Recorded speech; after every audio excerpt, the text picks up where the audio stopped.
you have two ways to attract players to buy new cards. You can make them more powerful, or you can make them unique. Distraction makers. There's this interesting quote from pro player Patrick Chapin, who is one of the best Magic, is a renowned Magic deck builder. He says that creatures can be Muldrifters or they can be Baneslayer Angels, but they don't get to be both. Right.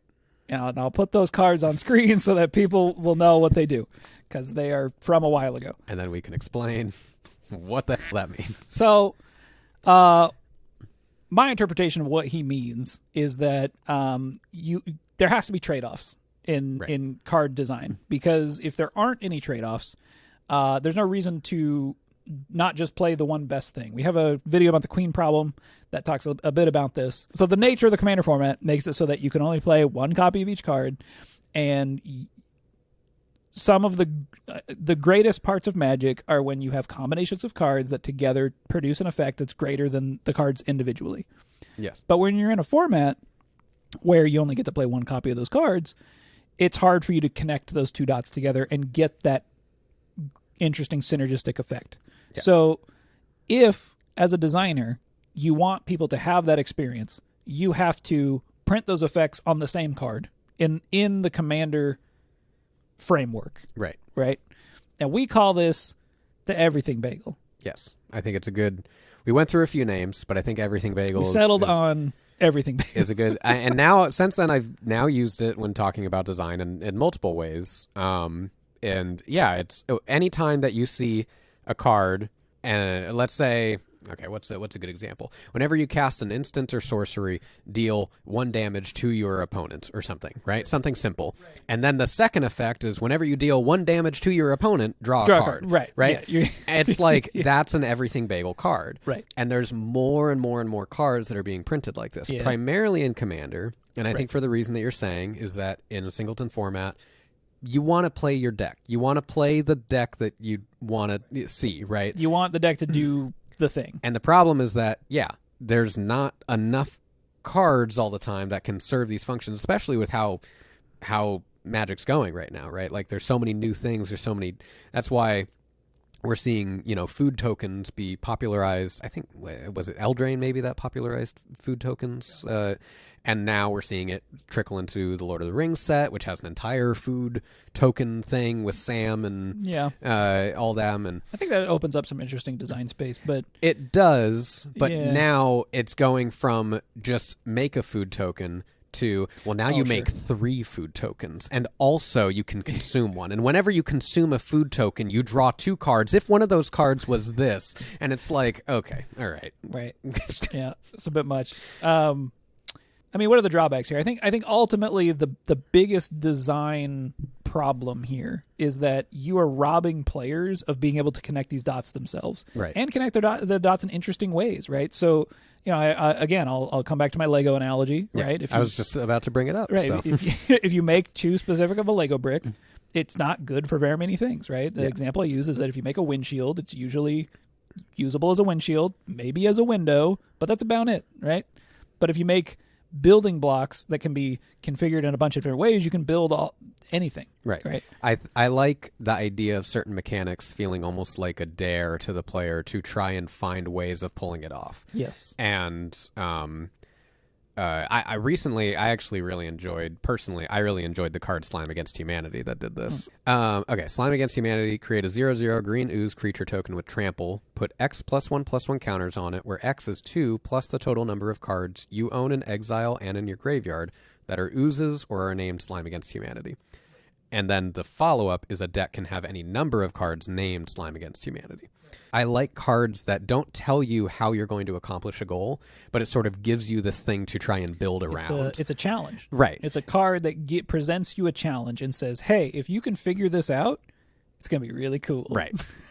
And if you can't figure it out, it might be because the card's bad. I don't know. or that the answer, like the other part of it isn't printed yet, right? Which happens all the time, and then you end up finding these cards from long ago that interact in really interesting ways with new stuff, and you're like, "Whoa, this is an emergent scenario that the designers may not have even accounted for, Right. but they left the room for. Right. And I think like there's all sorts of cards like this. Like I love I've been making basically like a landfall like mono green commander deck recently, and it uses like Ramanap Excavator, which lets you play lands from your graveyard.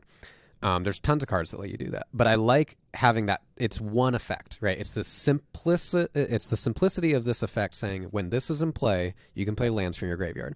How you can benefit from that, that's up to you, and that's up to how your deck is constructed. And I think that, I mean, all sorts of benefits to this. Obviously, it's simpler, it's cleaner, it's easier for new players to be able to grok what it is that you are trying to explain to them. And I also just think that it keeps a lot of the scope like way down, which I think Magic, for the most part, has done. I think you actually pointed out it was probably Kaldheim when you were playing through Kaldheim that you were like sending me cards and you were like, look at all the text on these cards. There's just like so what's much going on? Yeah. And I think there was double-faced cards maybe at that point too, so there was like text on both sides. Yeah. I was looking at it and was like, yeah, that is like a lot. Like I remember when a lot was maybe like one paragraph, and now it's getting into like 2 paragraphs on the front and the back. Right. Yeah. But okay, so let's be a little sympathetic or empathetic. Yeah. Let's be a little empathetic towards the situation that Magic designers are in right now, which is that when there is no rotation, right, you have 2 ways to attract players to buy new cards. You can make them more powerful, or you can make them unique, right? Yeah. You can go wide, or you can go tall, right? So tall being power, wide being unique and new abilities that they do. Yeah. And so like this is a real challenge at this point, because Magic's been around for a very long time, and a lot of design space has been explored. And there, you can see them like inventing new design space all the time. Battles. They're starting to do it now with, I mean, how you investigate, or the latest with the Thunder Junction is committing a crime. Mm-hmm. Suspects in Murders of Karlov Manor is like starting to change actual direct actions of what you do in a game into now a keyword.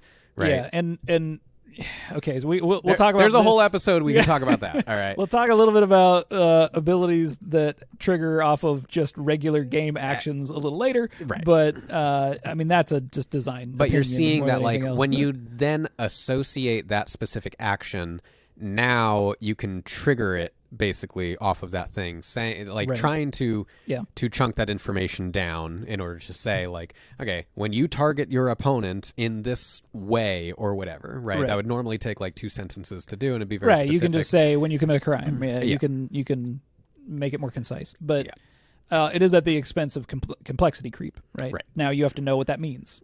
It doesn't say it on the card. Right. This, the professor's always saying. Yeah. Reading the card explains the card, but it's a not joke. When the ring tempts you. Yeah. I mean, that's the joke. Yeah. But so to touch briefly on, in some ways, I think there's some correlation here between mechanics that trigger off of just basic game actions and cards that sort of solve their own problem. Yeah. In that the player, it's not requiring anything of the player, right? Right. It's that the player is just sort of playing the game. They're casting the card. They didn't have to put any of the extra sort of work to make these things happen. Yeah. Which in some ways is good in that you are making the game more accessible, but in some ways is bad because you're robbing the back end of this. And maybe we're in a world where we can have it both ways, and Magic has enough cards that like some of them can be everything bagels. Yeah. And some of them can be, cinnamon raisin. And that's fine. Right. That's I hope that we can continue to exist in that space. What I worry about is too many everything bagels crowding out the other ones. Yeah.